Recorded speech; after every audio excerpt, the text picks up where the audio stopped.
현지 시간으로 지난 18일 밤부터 중국 남부의 후난성에 정말 기록적인 폭우가 쏟아지면서 홍수 피해가 속출하고 있습니다. 후난성에서만요 40만 명이 넘는 이재민이 발생했다고 하는데요. 자세한 소식 전해주시죠. 네, 현지 매체에 따르면 지난 18일 밤부터 후난성 장가계와 창더, 화이화 등지에서 많은 비가 내리고 있습니다. 이 장가계는 후난성의 대표적인 관광지로 꼽히는 곳이죠. 집중호우가 시작한 18일부터 장가계에는 300mm의 비가 내렸고 상지현에는 660mm가 넘는 폭우가 쏟아졌습니다. 이에 따라 발생한 이재민만 40만 명이 넘고요. 곳곳에서 고리 피해도 속출하고 있습니다. 현지 시간으로 어제 아침 7시 40분쯤 중국 구이저우성의 다리가 폭우로 인한 산사태에 무너져 내렸습니다. 끊어진 다리에 트럭 앞부분이 걸치면서 운전사가 허공에 매달려 있다 구조되는 아찔한 상황도 벌어졌는데요.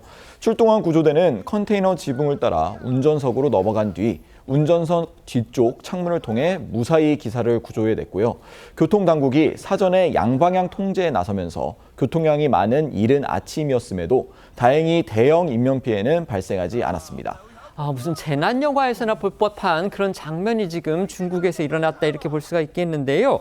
구이저우성, 광시성, 윈난성 이런 이 중국 남부 지역에 계속되는 폭우로 인해서 피해 또한 잇따르고 있다고 합니다. 네, 이 구이저우성 룽장형 일대에 흐르는 여러 강줄기가 상류부터 범람을 하면서 30년 만에 최대 홍수를 겪고 있는 겁니다. 물바다가 된 도심 지하상가에는요, 흙탕물이 폭포수처럼 쏟아지고 있고 이 지역의 가장 큰 쇼핑몰이 침수되기도 했습니다. 광시성에서는요, 이 농경지가 물에 잠기면서 구조대원들이 고무보트로 침수된 마을의 주민을 구조하기도 했습니다. 후난성의 일부 지역에서 누적 강수량이 500mm를 넘어 역대 가장 많은 비를 기록하며 홍수 비상대응 등급도 최고 수준으로 격상됐습니다.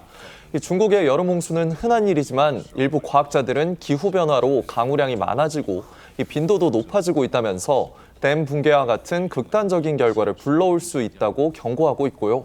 중국 기상당국은 이번 주에도 폭우가 계속될 것으로 보인다며 위험 지역 주민들에게 대피할 것을 지시했습니다. 우리나라도 이제 장마철에 본격적으로 접어드는데요. 정말 물피해 없도록 유의하고 또 주의해야 되겠습니다. 다음은 다시 미국으로 가보겠습니다. 중국은 저렇게 폭우로 물난리가 났는데요. 미국에서는 열돔 현상이라는 게 나타나면서 13년 만에 가장 높은 온도를 곳곳에서 기록해서 지금 폭염 경보가 발령이 됐다고 합니다. 네, 미국 동부 지역에 형성된 열돔이 지표면을 달구면서 미국에서 가장 인구가 밀집된 동부 대도시 곳곳에서 때이른 6월 폭염이 지속되고 있습니다. 열돔 현상이란 정체된 고기압이 뜨거운 공기를 지면에 가두고 물결 모양으로 휘어지는 제트 기류가 공기의 이동을 차단하며 더위가 심해지는 현상을 말하는데요. 미국 기상청은 미국 동부 연안 3분의 1 지역에 폭염 경보 및 주의보를 발령한 상태고요. 이 밖에 인디애나주 북부 및 오하이오주 북서부 등 미국 중서부 일대에도 폭염 경보가 발령됐습니다. 열돔 현상, 이거 원래 미국에서 이제 흔히 나타났던 그런 현상이었습니까? 어떻습니까? 미국 남부와 남서부 지역에서는 종종 발생하는 현상이 맞습니다. 하지만 초여름인 6월 동부 지역에서 형성돼 이 폭염을 유발하는 경우는 매우 드문 편이라고 하는데요. 지난 주말 미 중서부를 중심으로 형성된 열돔이 동부로 이동을 하면서 중서부와 동부 지역에 이 때이른 폭염이 찾아온 겁니다.